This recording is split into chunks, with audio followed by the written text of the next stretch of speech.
में भी दिल्ली जैसा हादसा हुआ है जहां एक बेसमेंट में पानी भरने से 3 लोगों की मौत हो गई। भारी बारिश के बाद बेसमेंट में पानी भर गया, जिसके बाद ये घटना हुई है। सवाल यह है कि आखिर दिल्ली हादसे के बाद भी सबक क्यों नहीं लिया गया। ये रिपोर्ट देखिए।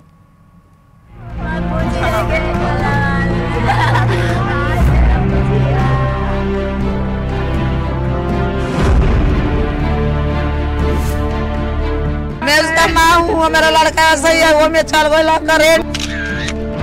दिल्ली के बाद जयपुर में बेसमेंट कार, मौत के बेसमेंट ने छीनी 3 जिंदगियां।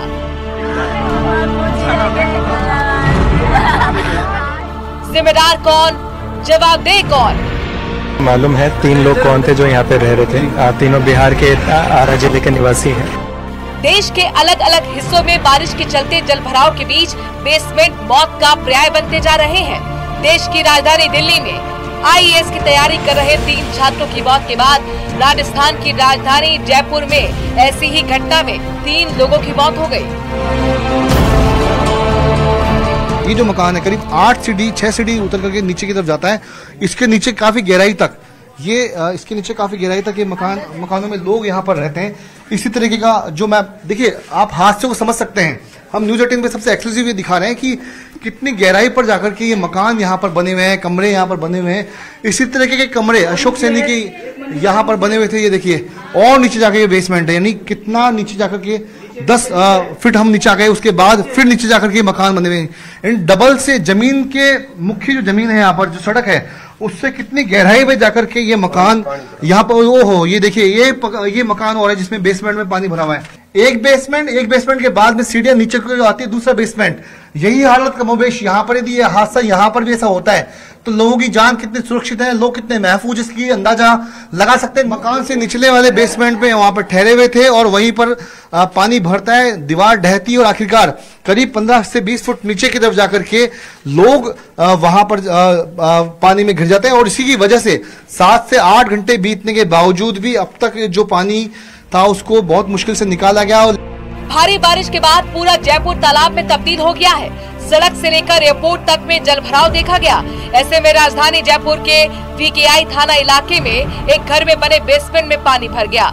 इस हादसे में एक 4 साल की बच्ची, 19 साल की लड़की और 22 साल के लड़के की मौत हो गई। कहाँ शव मिले? एक तो फर्स्ट रूम में मिला है, हाँ ठीक है ना, एक सेकंड में और एक थर्ड रूम में।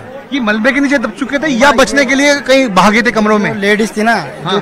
पहले मड़वा गिरा, उसके ऊपर ये गिरी, उसके ऊपर पलंग की वो गिरी हुई थी, हाँ। शीट लकड़ी की, लकड़ी की शीट गिरी हुई थी इस लेडीज पे। तो मैंने जैसे हटाया इसके बाल दिख गए। बच्ची कहाँ मिली?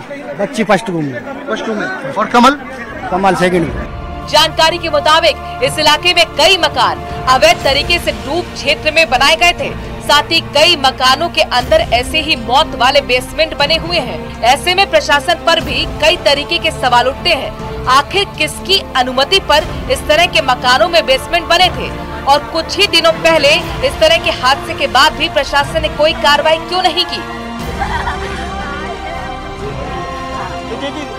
ये मकान है कुछ देर पहले जहाँ पे ये हादसा हुआ था। ये मकान है जिसकी घटना यहाँ पे हुई थी और इसके बगल में ही मैं आपको दिखाता चलूंगा। इस पूरी कॉलोनी में जो ध्वज नगर के नाम से ये सभी मकान अवैध तरीके से डूब क्षेत्र के अंदर बने हुए, जिनमें बेसमेंट यहाँ पर बने हुए हैं।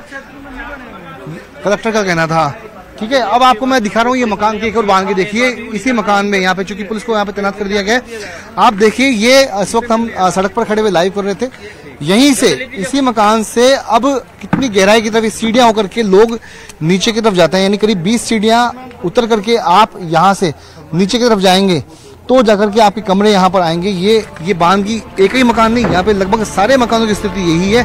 पिछले कुछ दिनों से जयपुर में बारिश और जलभराव जैसी समस्याएं सामने आती रही हैं।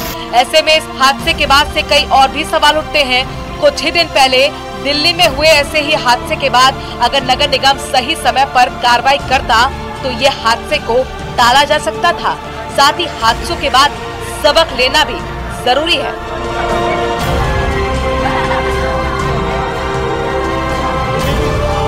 न्यूज 18 के लिए जयपुर से विष्णु शर्मा की रिपोर्ट।